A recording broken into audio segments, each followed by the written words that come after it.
O nome dele era Júlio. Ele havia nascido com uma deformidade no braço esquerdo, e aí mesmo antes de chegar à fase adulta, na verdade, antes dos 10 anos, ele precisou amputar o braço esquerdo. Conversando com seu pai, sendo dirigido por seu pai, eles decidiram iniciar aulas de judô. E aí ele encontrou um professor que estava disposto a trabalhar com ele. Então, por alguns meses, Júlio, ele treinou apenas um movimento. Apenas um movimento. Depois de um certo tempo, fazendo o mesmo movimento, ele foi perguntar para o professor a razão daquilo, a razão de fazer e permanecer apenas em um movimento todo esse tempo. O professor disse para ele: esse é o único movimento que você sabe, e ele será o único movimento que você vai precisar saber. Ele não entendeu muito bem o que queria dizer, ele só tinha 10 anos, e continuou aprendendo aquele único movimento. Estava tendo um campeonato, e o professor acabou colocando ele no treino. A primeira luta foi muito difícil, mas aí ele acabou ganhando a primeira e ganhou a segunda, e foi ganhando mais para frente, e aquele menino agora, mesmo sem o braço esquerdo, estava na final. A final foi muito difícil. O rapaz que trabalhou com ele era maior, mais forte, mais experiente, e o juiz achava que ele iria se machucar, a tal ponto que ia parar a luta. O professor disse: não, deixa ele continuar. O rapaz baixou a guarda, e Júlio foi lá e derrubou o camarada, e acabou vencendo o campeonato. Voltando para casa no carro, ele perguntou: professor, vamos voltar aqui na luta, por que o senhor acha que eu ganhei? O professor então disse assim: o movimento que ele havia aprendido era o movimento mais difícil no judô, e a única defesa para aquele movimento era se o oponente segurasse o seu braço esquerdo. Às vezes a gente não pensa dessa maneira, mas as nossas fraquezas podem se tornar a nossa maior força. Nós ainda estamos estudando Jesus angariando os seus primeiros discípulos.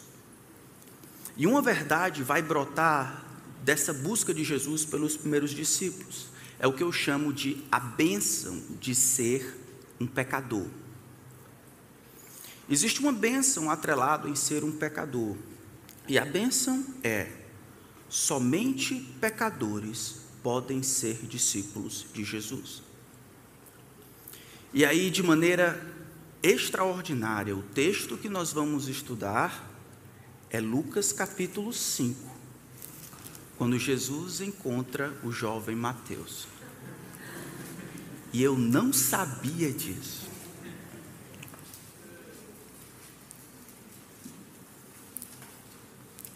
Lucas capítulo 5. Hoje nós vamos aprender sobre a bênção de ser um pecador. Lucas capítulo 5, a partir do versículo 27, a palavra do Senhor diz assim: depois disso, Jesus saiu e viu um publicano chamado Levi, sentado na coletoria, e lhe disse: siga-me. Ele se levantou e, deixando tudo, seguiu. Então Levi lhe ofereceu um grande banquete em sua casa, e era grande o número de publicanos e outras pessoas que estavam com ele à mesa. Os fariseus e seus escribas murmuravam contra os discípulos de Jesus, perguntando: por que vocês comem e bebem com os publicanos e pecadores? Jesus tomou a palavra e disse: os sãos não precisam de médicos, e sim os doentes. Não vim chamar justos, e sim pecadores ao arrependimento. Vamos orar. Senhor nosso Deus, a Tua palavra está aberta diante de nós, e nosso maior desejo é que o Senhor fale, que o Senhor não nos permita fugir do que a Tua palavra tem a dizer, que ela seja a nossa regra, a linha sobre a qual o nosso pensamento caminha. E o Senhor impeça que tudo que for simplesmente humano e moral seja esquecido. E o Senhor, Espírito Santo, o Senhor que nos convence, faz de novo. e nos ajuda a, compreendendo a nossa condição de pecadores, reconhecer o Senhor Jesus como o único que pode nos dar o que a nossa alma morta mais anseia. Salva os pecadores, dá-nos e mostra-nos Cristo,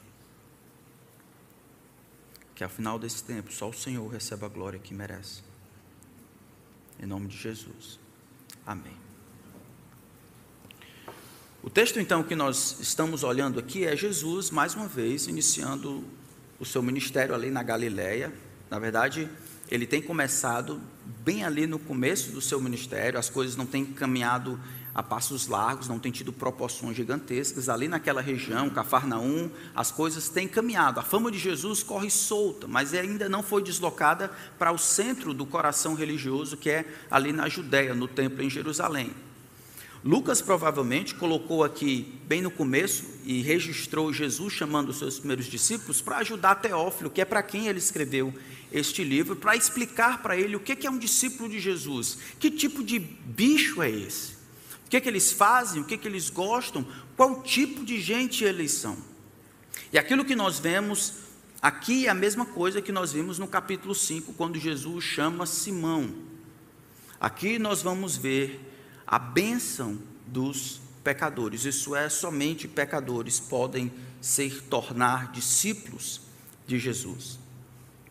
O versículo 27, que é onde nós começamos, diz que é logo depois dessa reunião aqui que houve quase informal, versículo 17 do capítulo 5 até o versículo 26, Jesus ele aparece lá em Cafarnaum e parece que surge uma reunião quase que sem propósito. Jesus não está numa sinagoga pregando, ele está lá, de repente alguém chega, pergunta, conversa, e a conversa vai, a conversa vem, enquanto ele está ensinando lá, alguém desce com um paralítico, e Jesus fala, olha, homem, vendo a fé, os teus pecados são perdoados. Os fariseus, publicanos, surgem a controvérsia, quem pode perdoar pecados senão Deus? E Jesus vai, nesse momento, começar a dizer que ele, o Filho do Homem, tem condições e autoridade para perdoar os pecados. Depois dessa reunião informal, logo em seguida, o que quer dizer que Jesus, depois de ter esta reunião, ele vai saindo, enquanto os homens estão saindo, vendo,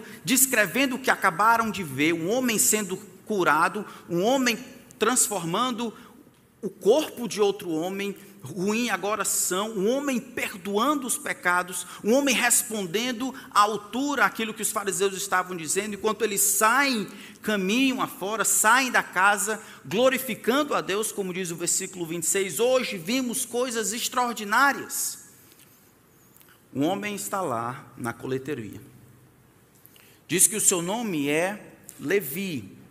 Naquela época os homens tinham dois nomes, muito comum, então esse aqui é Mateus, muito prazer para quem não conhece, e o outro nome é Levi. E eu fico imaginando, enquanto eles estão caminhando e falando do que acabaram de ver, Levi está lá. Lucas diz que este homem era um publicano. Os publicanos eram um tipo de casta, um grupo dentro dos israelitas, dentro dos judeus, que era execrado, que era considerado pior do que aqueles que eram romanos. Naquela época, os romanos, eles governavam ali a Judéia e eles controlavam tudo ali. Mas os romanos eram inimigos, os publicanos ou coletores de impostos eram aqueles que sendo judeus, haviam se vendido aos romanos para cobrarem impostos dos seus próprios conterrâneos. Então não eram considerados simplesmente como inimigos, eram considerados como traidores da nação. Agora imagine que esses homens aqui, esses publicanos, provavelmente eram influenciados eram influenciados pelo seu próprio coração em busca de uma vantagem, de uma melhoria de vida. Imagine que você está sofrendo debaixo do poderio de Roma, tentando salvar ali a sua vida, debaixo de taxação. De repente é oferecido para você uma vantagem. Ei, você não queria trabalhar para nós coletando os impostos, né? Os impostos por serviços, os impostos por produtos aí você faz o seu, você dá o dinheiro que a gente requer, que a gente precisa, e você coloca uma porcentagem a mais para fazer o seu. Naquela cultura, naquele momento, era uma oportunidade única para vencer na vida. Era uma oportunidade única para escalonar, para sair daquele grupo de judeus e se tornar alguém mais rico. Era, no entanto, uma atividade extremamente perigosa. Não era incomum publicanos serem assassinados e mortos, porque esses publicanos eram vistos de fato como traidores. Era tão incomum eles serem assassinados que os romanos caminhavam ou mandavam escoltas para ajudá-los e protegê-los. Assumir a cadeira de publicano, a coletoria, significa dizer tchau à família e construir uma outra família. Dizer tchau à vida religiosa do templo significava dizer tchau a qualquer relacionamento normal, religioso que outras pessoas teriam. Era um homem perdido. Mas Levi não era coitadinho. No capítulo 3 de Lucas, enquanto as pessoas estão indo para ouvir João Batista pregar, alguns deles eram publicanos. Olha o que os publicanos faziam. Versículo 12 de Lucas capítulo 3. Também alguns publicanos chegaram para ser batizados e perguntaram a João: Mestre, o que devemos fazer? Ele respondeu: não cobrem mais do que o estipulado. O que João está dizendo é que eles devem ser contraculturais quanto a um assunto comum naquela época. Os romanos só queriam a sua parte. Então, digamos que os romanos quisessem 10 reais por cada banana que se vendia. E ele deixava ao coletor, ele só queria os 10, deixava ao coletor de impostos, ao publicano, a responsabilidade de fazer a própria renda dele. Então, se ele quisesse colocar 20 e ficar com 10, ou colocar 50 e repassar 10, Roma, tantas vezes, ficava simplesmente de olhos fechados. Eu só quero o meu, você faz o que quiser. Por isso que eles eram extremamente odiados, extremamente ricos. Como? Junta-se a avareza com cobiça, usura, egoísmo, maldade, roubo. E essa era a receita que rodava no coração de um coletor de impostos. Levi, ou Mateus Levi, era um pecador. O texto diz, voltando para lá, que Jesus o encontra enquanto ele está sentado na coletoria. Isto é, ele está cometendo o seu pecado ali. Ele está sendo pego em flagrante. Provavelmente cobrando de Jesus, Jesus já teria pago impostos dessa maneira, todo tipo de extorsão e coisas assim. Levi está lá na condição de traidor, de pecador, e Jesus o encontra. E lhes disse: siga-me. A gente olha esse texto e diz: siga-me, e parece ser um convite simples. Não é que Levi não tivesse nenhum conhecimento sobre Jesus. A Galileia é pequenininha, Cafarnaum é um lugar pequeno. A gente vai ver que a fama de Jesus, ela rodava em tudo que era canto. Capítulo 5, versículo 15 diz: porém o que se dizia a respeito de Jesus espalhava cada vez mais, e grandes multidões afluíam para o ouvir e para serem curadas de suas enfermidades. Então a fama de Jesus crescia grandemente por aquilo que ele dizia e por aquilo que ele fazia. Jesus simplesmente olha para ele no seu pecado, na sua necessidade, na sua solidão, na sua perdição e diz: siga-me. O encontro de Jesus, o chamado de Jesus, vai nos revelar que esse desejo que Jesus tem por pecadores é um desejo pessoal. O convite de Jesus é, como dizia a moda antiga, pessoal e intransferível. Jesus, ele não pede que siga uma religião, não pede que siga um sistema de valores, não pede que siga uma organização. Jesus não chama Levi para participar de qualquer outra coisa. Jesus chama Levi para estar com ele. Siga a mim. A responsabilidade que Levi tem ou está para ter é com Jesus, não com outra pessoa. não com qualquer outra pessoa ou qualquer outra coisa, mas é algo pessoal.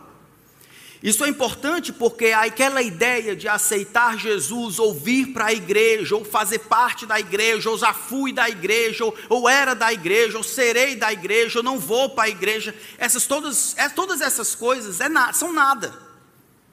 O único convite que existe de Jesus para pecadores como eu e você é: siga-me, venha após mim.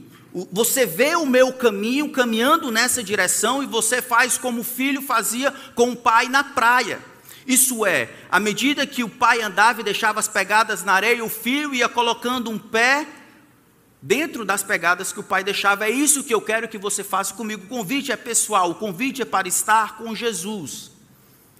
Cristianismo não tem nada a ver com sistema de religião, ou com um conjunto de regras, ou com igreja. Todas essas coisas têm até o seu lugar. Cristianismo tem a ver com Jesus Cristo, Filho do Deus Altíssimo. É um relacionamento pessoal, e é para isso que Jesus chama Levi. É triste, mas nós precisamos frisar isso. Se você segue Jesus por causa do seu pai, ou segue Jesus porque gosta do pastor, ou segue Jesus por causa da sua esposa, ou segue Jesus por causa do seu filho, ou do seu avô, ou da sua mãe, você está seguindo qualquer outra coisa, mas não Jesus. E a menos que você siga Jesus, você não estará no lugar em que Jesus está nesse exato momento.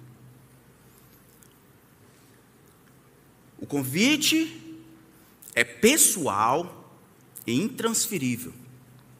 Na verdade, é esse mesmo convite que nós vemos quando Jesus tem interação com outras pessoas. Nós vemos no capítulo 5, que Jesus, conversando com Simão, não aparece aqui, aparece em Mateus capítulo 4, Jesus diz a mesma coisa para Simão: Simão, siga-me. Capítulo 9 do Evangelho de Lucas, versículo 23, é exatamente nesse conceito que surge a ideia da cruz.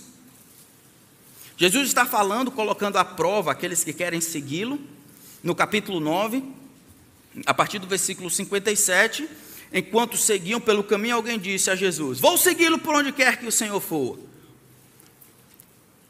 Mas Jesus lhe disse: as raposas têm suas tocas e as aves do céu têm os seus ninhos, mas o Filho do Homem não tem onde reclinar a cabeça. Versículo 59, é Jesus que convida o homem. A outro Jesus disse: siga-me. Mas ele respondeu: Senhor, deixa-me primeiro sepultar o meu pai. O convite de Jesus não é para que você o aceite.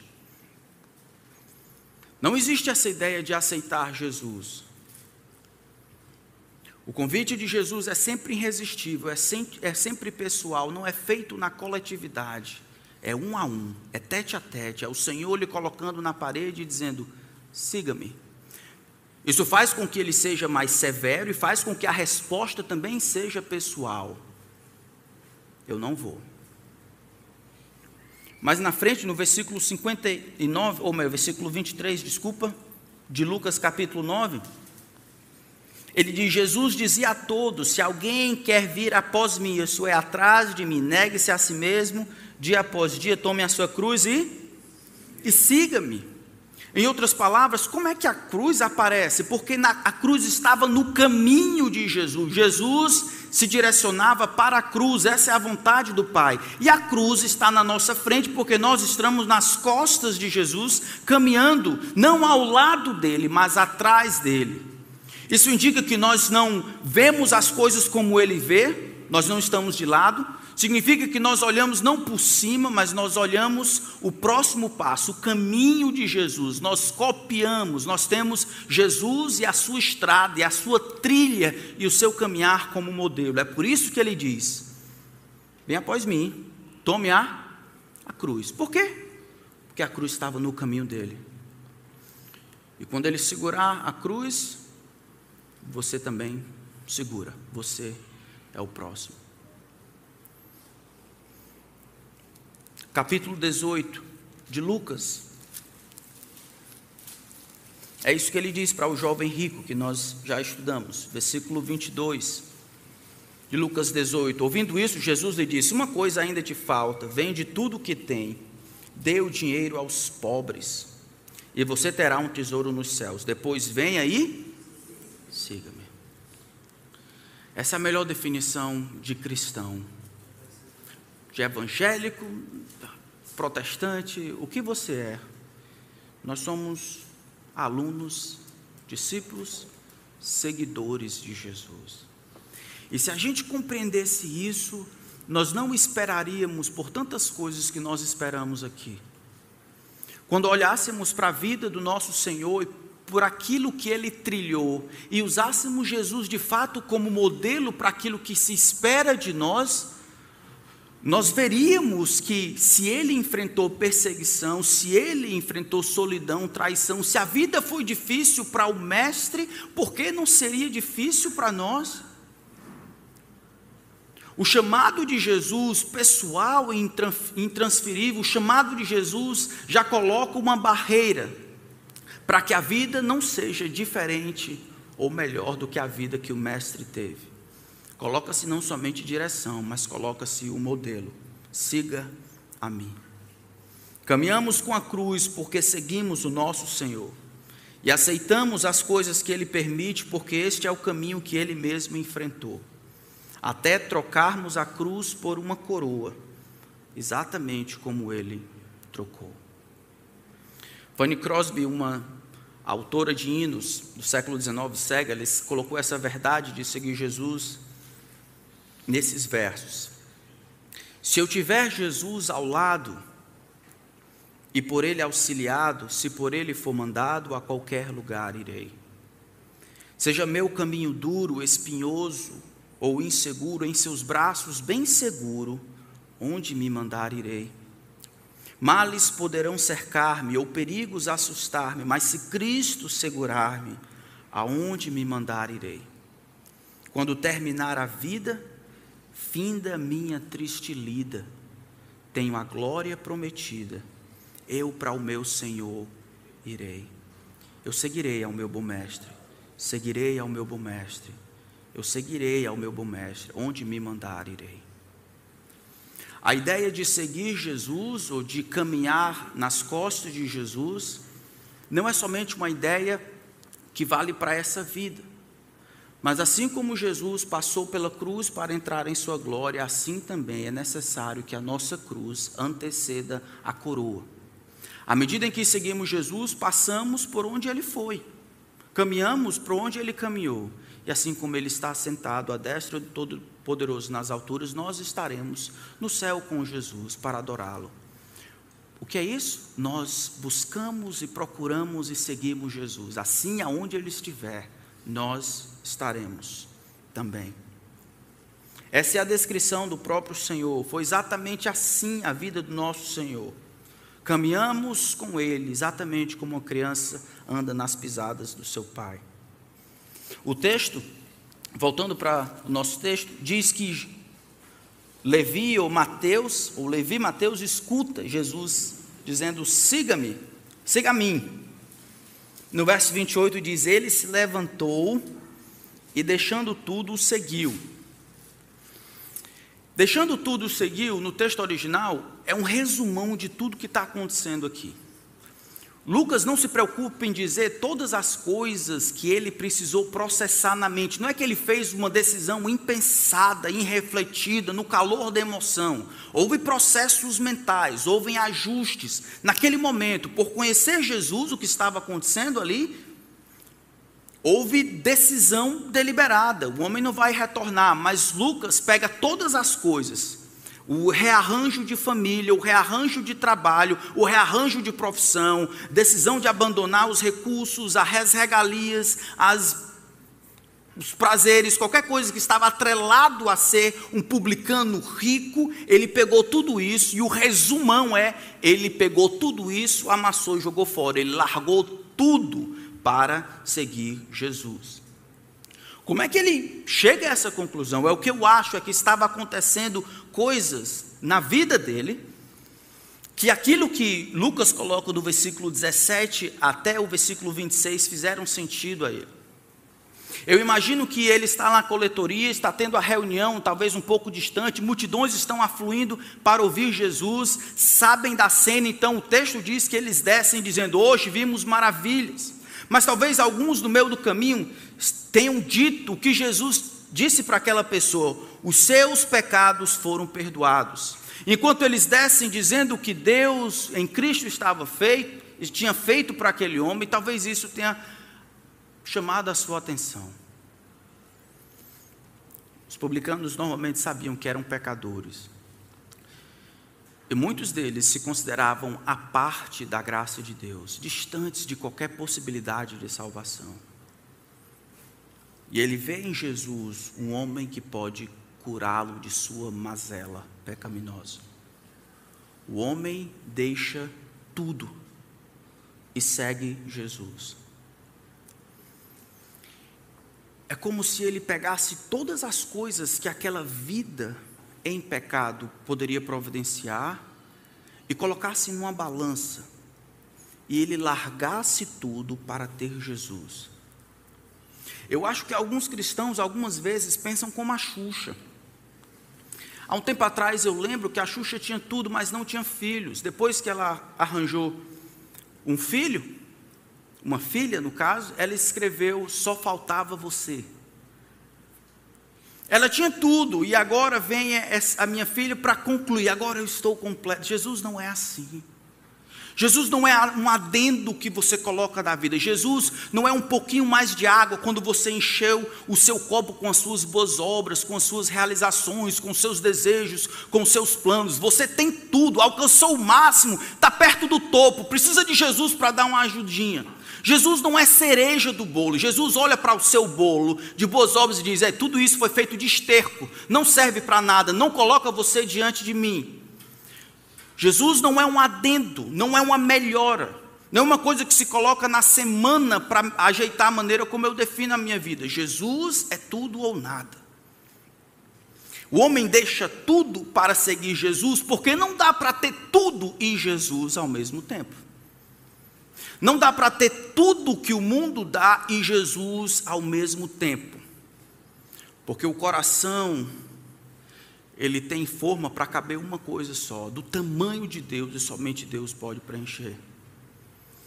O homem provavelmente aqui em seus pecados, compreendendo os seus pecados, ouvindo o burbúrio ali da cidade a respeito de Jesus, a fama de Jesus, agora Jesus passa diante dele, contempla ele, enflagra no seu pecado e diz: siga-me.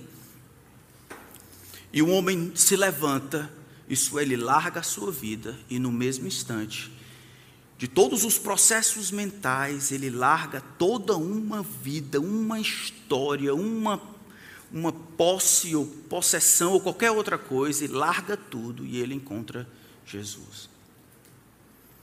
Aí você vai dizer: mas isso aconteceu com Levi. Isso não acontece. Filipenses capítulo 4, Paulo descreve a sua conversão da mesma maneira. Lembram disso? Mas o que para mim era lucro, isso considerei como perda. Por quê? Por causa da sublimidade do conhecimento de Cristo, meu Senhor, por amor do qual perdi todas as coisas e as considero como lixo e refúgio, para conhecer a Cristo e ser achado nele, não na minha justiça, mas por meio da fé. No final das contas, meus irmãos, o que Jesus oferece é a si mesmo. O que aconteceu aqui na vida de Levi acontece com Paulo e deveria ser o chavão para todos nós. Em um momento, quando percebemos que éramos pecadores e Jesus nos convidou, era isso que deveríamos fazer, deixar todas as coisas por causa de Cristo. Mas aí vamos pensar um pouco aqui. O que você precisa, o que uma pessoa normal precisa ter de promessa ou de melhoria para poder largar uma vida inteira? Não pensa em um pouco. O que uma pessoa deveria ter? Pensa na sua vida, o que precisa acontecer para amanhã você não ir trabalhar onde trabalha? Imagine que você tem feito isso há uns 20 anos, como parece ser o caso de Simão, que havia aprendido a pescar com seus pais e o seu irmão Tiago, João e André. Enquanto eles estão trabalhando, Jesus se apresenta para eles. Eles percebem no capítulo 5 que Jesus é maior. Senhor, retira-te de mim que sou pecador. Jesus diz, não tenha medo, eu vou fazer de você um pescador de homem. Ele larga uma vida inteira. Ele vai ter que aprender a fazer um outro trabalho. Imagine você trabalhando por 25 anos fazendo uma coisa. É a única vida que você sabe. Os relacionamentos, a casa. Imagine você largar todas essas coisas. Eu sei que alguns de vocês largariam. A minha tristeza é que eu não sei se vocês largariam por causa de Jesus. Eu já vi pessoas deixarem suas casas, deixarem família em busca de um sonho. E perseguirem um sonho por cima de pau e pedra. Eles mudam de estado, mudam de país, uns passam por cima dos outros, larga família, não quer saber dos filhos, se separa. Eu quero aquele sonho, aquela busca por realização faz com que eles cometam qualquer coisa ao sonho. Vocês viram Jesus prometendo alguma coisa para Levi? O que é que Jesus prometeu para Levi? Venha após mim, venha. Vai ter casa, comida, roupa lavada e 3 mil por mês. Venha e você vai ter muito dinheiro, mansões. Venha e você terá uma vida simples, Levi. Você vai ser protegido de todo mal, praga nenhuma chegará até você. Levi, venha e você vai ter uma vida sem problemas, sem enfermidade. Eu vou resolver, vou trazer uma esposa para tu, vou resolver o problema da tua família, o problema, e tu vai prosperar, e tu... Jesus nunca diz isso. Jesus simplesmente oferece a si mesmo. Siga a mim. Fique aqui, nas minhas costas, me vendo viver. Aprenda de mim, tenha um modelo em mim, receba a minha medicina, o que eu posso lhe oferecer, o que só eu posso lhe oferecer. Jesus seria suficiente para você, meu irmão?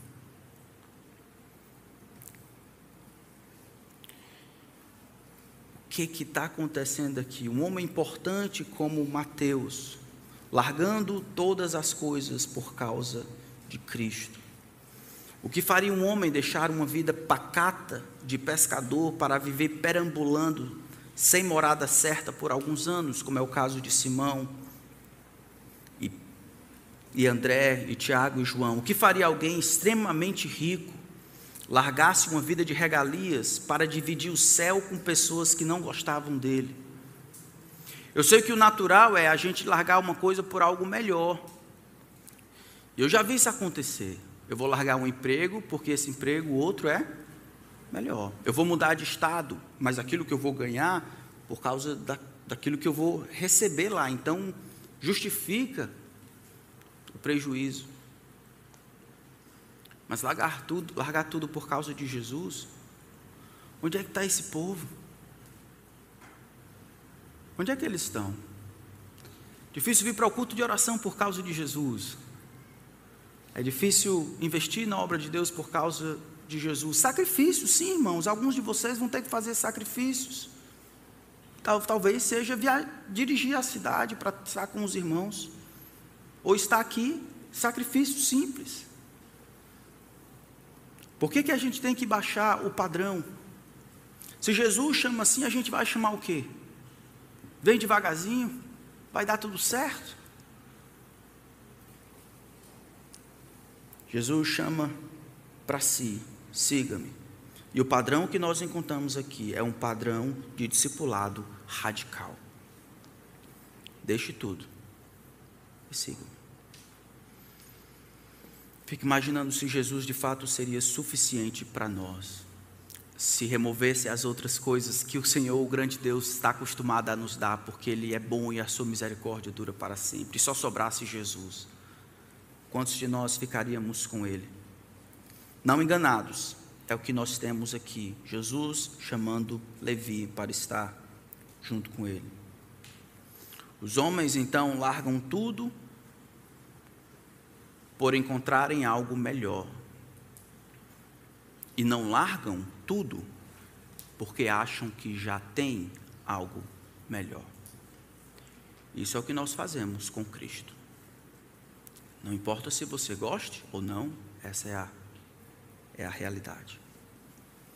Então examine o seu coração, o que faria você mudar radicalmente a sua vida. Olhe como o mundo fala das causas de mudança. Dinheiro, poder estão entre as causas de mudança. Para nós, para Levi, para Simão, para Tiago, para André, é Cristo. Cristo. Versículo 29 do nosso texto diz que Levi oferece um grande banquete. Aqui, o que ele quer ilustrar ou demonstrar é que existiu grande alegria. Ele teve um encontro com o Senhor foi atrás dele, não ele atrás do Senhor. O Senhor deliberadamente foi atrás de Levi no seu pecado e o chamou para si. Agora ele celebra com alegria. Ele dá um banquete e quem ele convida? Ora, quem ele conhecia, ele era um pecador, quem ele chama? Outros pecadores. Uma súcia de malfeitores toma ali aquele espaço. E eles agora vão ouvir Jesus falando, ou vão ouvir Levi falando. O fato é que Jesus está lá, no meio deles, entre pecadores. Verso 30 diz que os escribas e fariseus reclamam, porque os discípulos de Jesus, reclamam para os discípulos de Jesus, porque o mestre está comendo ou se identificando com publicanos e pecadores.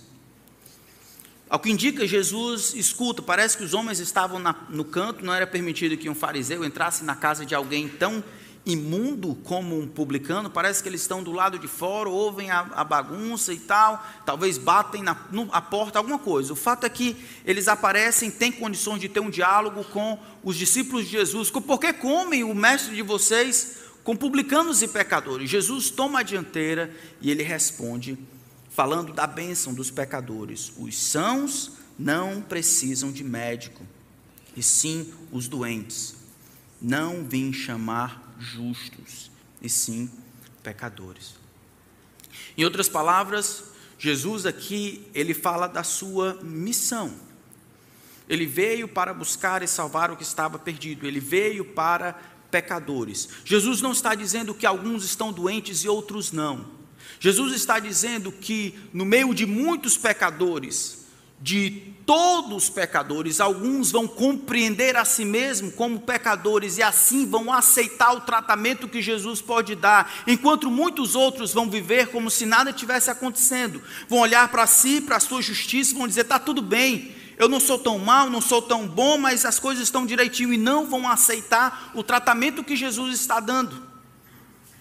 Para esses, não tem escapatória e não tem salvação. A única maneira de se tornar discípulo de Jesus é sendo um pecador, admitindo que é um pecador, recebendo a medicina, o remédio que só Jesus pode dar, que cura o pecado dos nossos corações. Eu preciso dizer para você, irmão, que o que Jesus falou ali vale para você e para mim. Que se você acredita que chegou no céu, ou que vai chegar no céu, porque Jesus deu simplesmente uma ajudinha enquanto você pode fazer o resto, essa é uma compreensão errada. Jesus não aceita santos, não aceita perfeitos, pessoas moralmente capazes, pessoas que nunca falaram mal dos outros, que nunca roubaram, pessoas que nunca desobedeceram aos pais, que nunca falaram mal de ninguém, nunca foram egoístas com a esposa, nunca maltrataram os filhos, pessoas que nunca invejaram, que nunca fizeram nada de mal. Esse tipo de pessoa não vai entrar no céu. Esses que foram bons demais não vão entrar no céu. Aqueles que são perfeitos e capazes não vão entrar no céu, porque esse tipo de gente não existe. Somente os pecadores que compreendem-se e se aceitam como pecadores, e assim estão em condições de receber a medicina, o perdão, que só Jesus pode dar, somente esses serão discípulos de Jesus. Tornar-se discípulo de Jesus não acontece então por meio de um currículo. Não é você olhando, olha, estão precisando de discípulo de Jesus, vou mandar meu currículo, e manda para lá, e Jesus olha e diz, rapaz, e ele fica impressionado. Na verdade, é o oposto que aparece. Aqui, como aconteceu, é Jesus que vai atrás de Levi e ele já sabe o seu currículo de antemão. Ele olha a sua ficha, vê que é mais sujo do que pau de galinheiro. Você está mais enrolado do que papel higiênico molhado. E ele vê a sua vida e ele diz: rapaz, é o seguinte, sua ficha é suja, toma aqui as chaves do reino. Eu vou deixar você cuidar dessas coisas. Você é um pecador perdido, mas eu vim para curar você, eu vim para perdoar os seus pecados. Se você se arrepender dos seus pecados e crer que eu posso perdoar os seus pecados, se você se admitir como perdido, imoral, pervertido, se você compreender como fraco, morto, imundo, imerecedor, se você se compreender como um pecador perdido, passível de condenação, aí estará a tua esperança, porque eu vim para esse tipo de gente. É esse tipo de currículo que me impressiona, porque esse tipo de gente é aqueles que eu posso administrar a cura que eu posso dar, como médico. Eu curo os doentes. Aqueles que não estão doentes não precisam de Jesus. Aqueles que acham que não estão doentes não vão receber a cura que Jesus dá apenas para aqueles que estão perdidos. A bênção de ser pecador é que o grande Deus consegue graciosamente perdoar pecadores arrependidos e torná-los seus discípulos. Como é que Deus faz isso? Como é que Deus olha a ficha como a sua e Ele consegue ainda perdoar pecadores, de maneira a ainda ser justo? Como é que Ele consegue inocentar o perdido, o pecador, e mesmo assim manter-se justo? O nome disso é graça, e ela foi demonstrada por meio do maior ato de justiça, na cruz do seu Filho Jesus. Na cruz de Jesus, o escrito de dívida que era contra nós, Colossenses capítulo 2, que constava de ordenanças que nos era prejudicial, Ele removeu inteiramente, encravando na cruz. A cada citação de novo pecado que você tinha cometido, o furor da ira santa do Deus Todo-Poderoso se acendia, como se cada novo pecado funcionasse como gasolina no fogo. O Senhor Deus, para se manter justo, Ele precisa punir a injustiça. O registro de acusações só poderia ser removido, o seu currículo só poderia ser cancelado e anulado com sangue perfeito. O Filho perfeito de Deus então se apresenta e se oferece voluntariamente, oferece o seu sangue perfeito. E porque os seus pecados eram muitos, todo o sangue dele foi derramado, custando a sua própria vida. É esse que concede a vida, que nos chama para sair da morte. É esse que é ofendido, que vai atrás do ofensor. É o único que está vivo, que vai atrás de pessoas como eu e você, que estávamos mortas. Se você ouvisse a voz do Senhor hoje, você que nunca decidiu seguir a Cristo, se você compreendesse que o grande Deus olha lá de cima e Ele vê a sua vida, olhando você de todos os ângulos, Romanos capítulo 3 vai dizer: não há um justo nem sequer um. Aí você acha que isso é muito geral? Ele diz: não há quem entenda, não há quem busque a Deus, a sua mente está entorpecida, a garganta deles é sepulcro aberto, com a língua eles urdem engano, veneno de víbora está nos seus lábios, são seus pés velozes para derramar sangue, desconhecem o caminho da paz. A mente, a língua, o coração, os pés, as mãos, tudo está maculado com o pecado. E sabe por que você dorme à noite? Dorme à noite porque o próprio senso de injustiça foi maculado pelo pecado, a tal ponto que você não consegue perceber a maldição que está sobre você por causa dos seus pecados, e aí você dorme tranquilo. Provérbios capítulo 3 vai dizer: a falsa sensação que o injusto recebe é o problema, é aquilo que o levará à destruição. Não me importa se você consegue dormir à noite, a sua avaliação de si mesmo não é completa e correta. É Deus em sua palavra que diz. que não há um justo, nem sequer um. Porque todos pecaram e estão distantes da glória de Deus. A sua única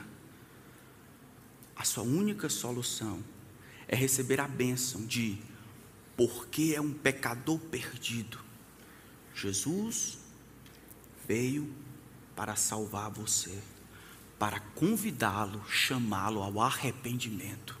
Arrependa-se dos seus pecados.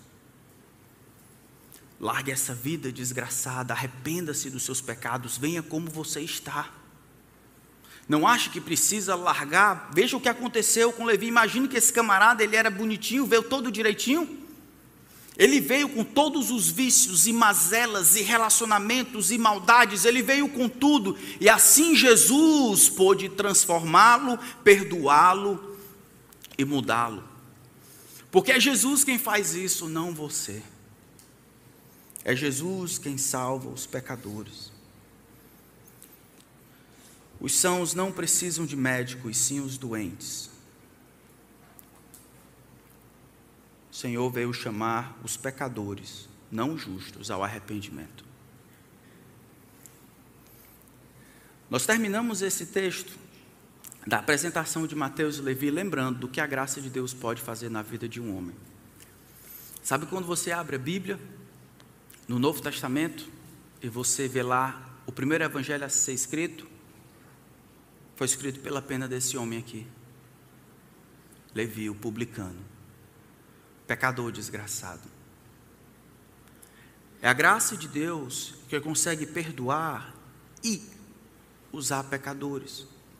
Junto de todo chamado, nós vamos ver chamado não somente para sair das trevas, mas para realizar uma vida em função da luz. Nós vimos aqui, assim como ele diz para Simão, não tenha medo, eu vou fazer de você pescador de homens.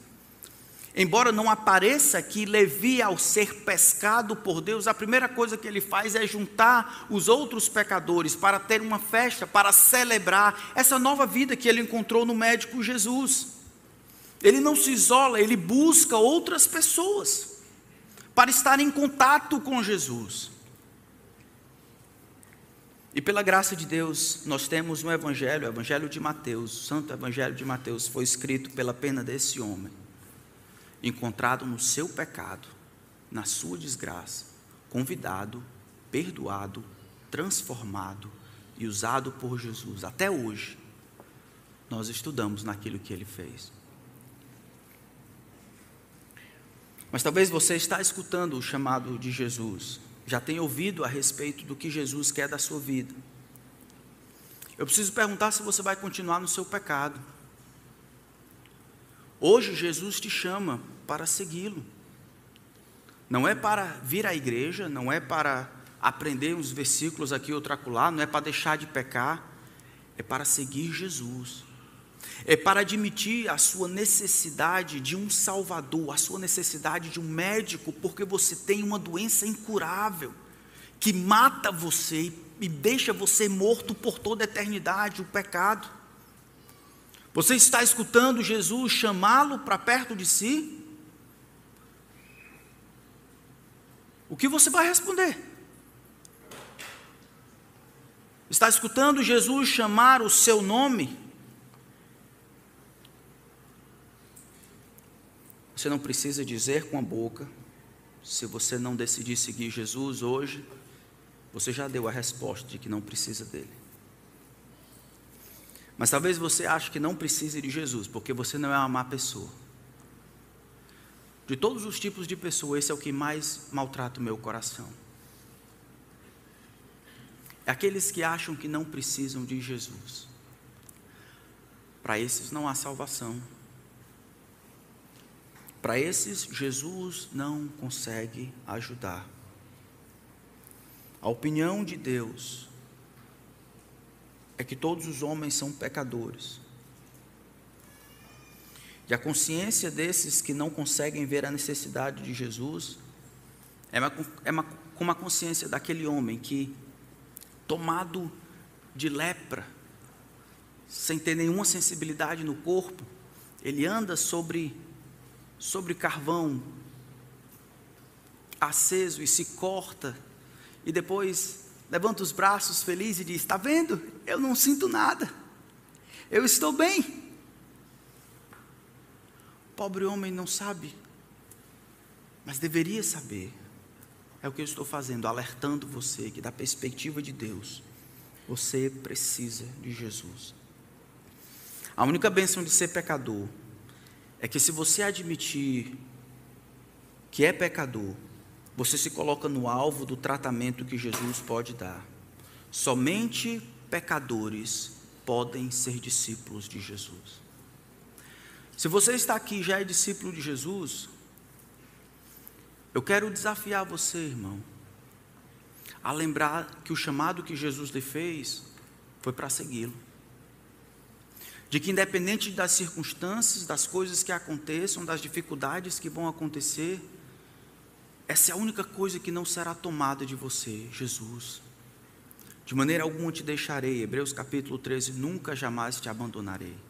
Que a vida vai ser difícil, e algumas vezes não vai ser como você quer, mas Jesus estará lá, amém? Eu quero dizer para vocês que Jesus, Ele deve ser e será suficiente para aqueles que o seguem. Vamos orar.